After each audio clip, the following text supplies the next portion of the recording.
Chapter 1: The Escape.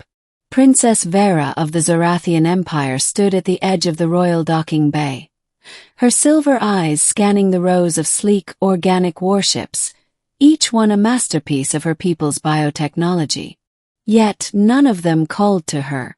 "You must choose quickly, Your Highness," urged Commander Krell, his chitinous armor clicking in agitation. "The coronation ceremony begins in less than an hour. Once you are crowned, there will be no turning back."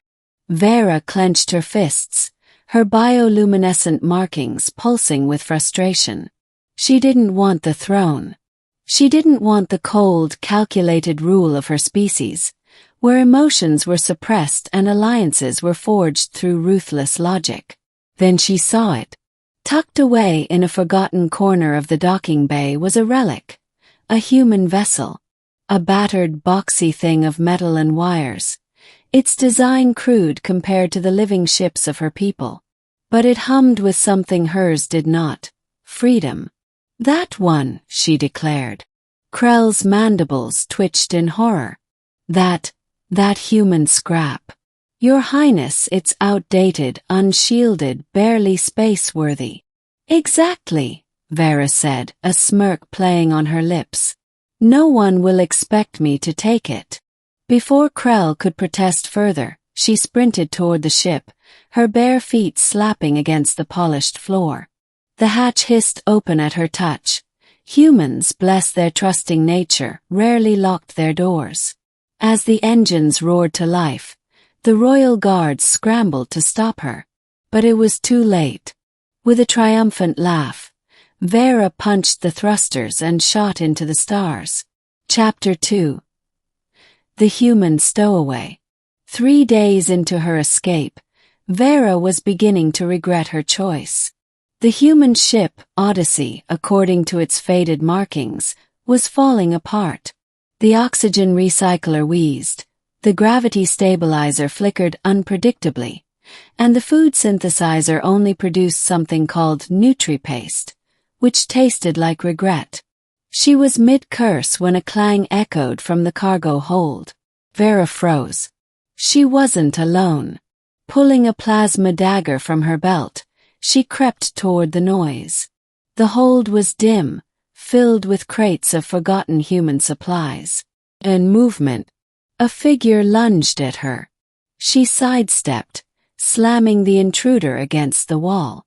To her shock, it was a human, a young man with wild brown hair and wide, terrified eyes. "Who are you?" she demanded, pressing the dagger to his throat. Jake, he stammered. "Jake Morrow. I'm just a mechanic. I was scavenging for parts when you took off." Veyra narrowed her eyes. "You're a stowaway. Unintentional stowaway." She studied him. Humans were strange. Soft where her people were hard, expressive where hers were reserved. And this one smelled like engine grease and panic. With a sigh, she lowered her blade. "You're lucky I don't kill trespassers." Jake exhaled shakily. "So, we're cool." "No. But you're going to help me fix this ship." Chapter 3: The Chase. Jake turned out to be surprisingly useful. Within hours, he'd patched the oxygen leak, jury-rigged the gravity stabilizer, and even made the nutri-paste marginally edible. Veyra watched him work, fascinated by the way his hands moved. Quick, improvisational, nothing like the precise, methodical engineering of her people. "So," Jake said between repairs, "why's a Zorathian princess running away in a human junker?" Veyra leaned against the console. "My people believe in cold logic. Duty above all else. But I feel too much. They called it a weakness."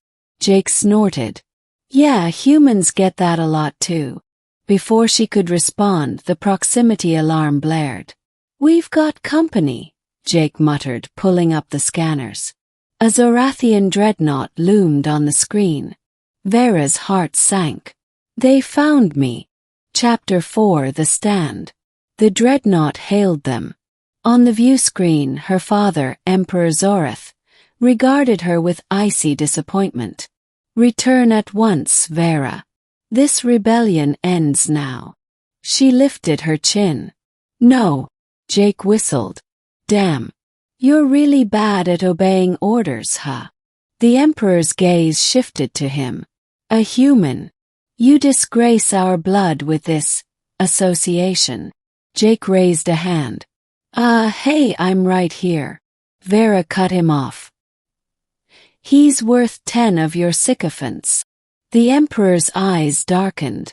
Then you leave me no choice. The dreadnought's weapons charged. Jake gulped. We're so dead. Veyra gripped the controls. Not yet. With a reckless grin, she slammed the ship into full throttle, straight toward the dreadnought. Chapter 5. The Victory. What happened next defied all logic.